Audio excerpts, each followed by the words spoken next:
Hello friends, સ્વાગત છે તમારું અમારી ચેનલ ખાના પીના ફૂડ્સમાં। ઉનાળાની શરૂઆત થઈ ગઈ છે અને ગરમી પણ ખૂબ જ પડવા લાગી છે। તો આ ગરમીમાંથી રાહત આપે તેવી આજે આપણે એક મસ્ત ઠંડી રેસીપી બનાવીશું।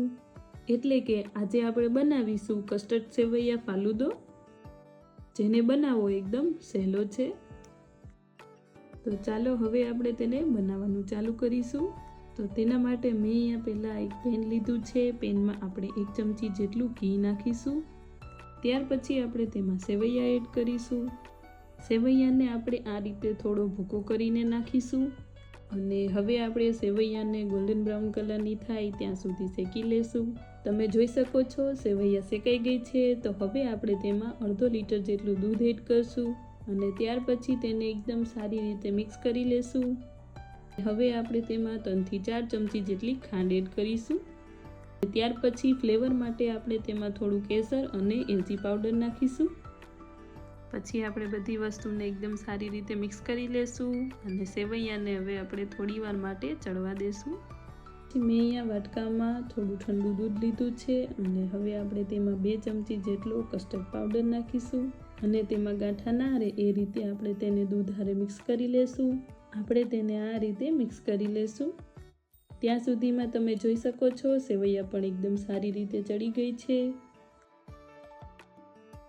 તો હવે આપણે એ કસ્ટર્ડ વાળું દૂધ તેમાં એડ કરી દેશું અને પછી એને આપણે સારી રીતે મિક્સ કરી લેશું।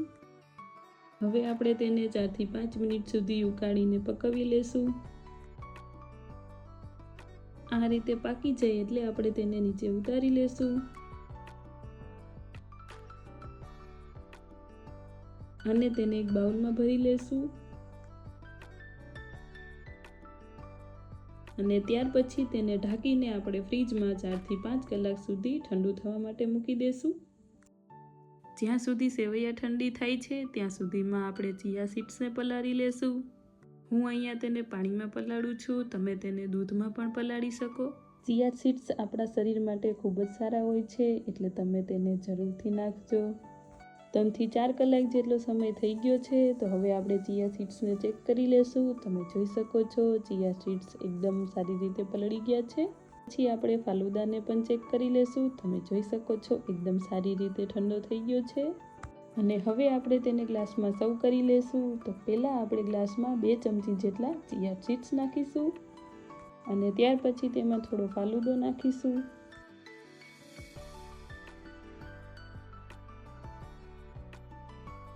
અને પછી તેમાં થોડા ડ્રાયફ્રૂટ્સ નાખીશું અને થોડા ફ્રૂટ્સ નાખીશું।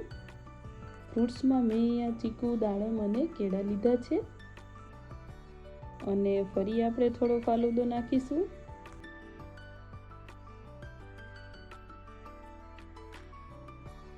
અને પછી તેના ઉપર ડ્રાયફ્રૂટ્સ અને ફ્રૂટ્સ નાખીશું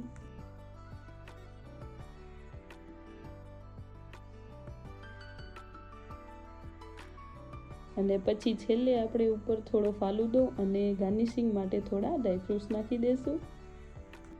તો તૈયાર છે એકદમ ઠંડો ઠંડો કસ્ટર્ડ સેવૈયા ફાલુદો।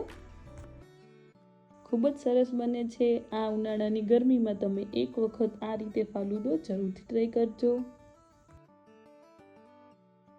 જો તમને મારી રેસીપી ગમી હોય તો વિડીયોને લાઇક, શેર અને ચેનલને સબસ્ક્રાઈબ જરૂરથી કરજો।